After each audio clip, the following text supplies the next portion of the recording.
مفاجأة! السومة راجع لدوري روشن من بوابة نادي جديد.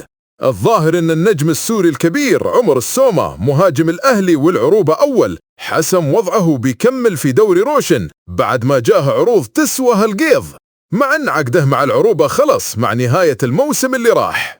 عمر السومة للحين ينتظر عرض زين يخليه يكمل لعب في الملاعب السعودية، وحسب الأخبار نادي الحزم شكله قريب من إنه ياخذ عمر السومة الموسم الجاي.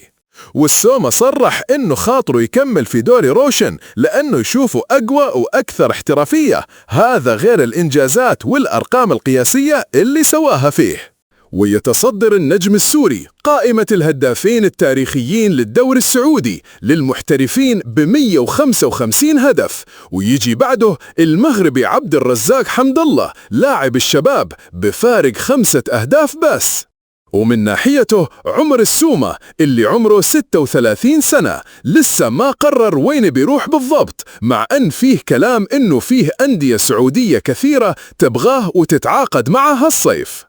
السومة يعتبر من أبرز المحترفين اللي مروا على الكرة السعودية، وله بصمة قوية من يوم جاه الأهلي قبل كم سنة.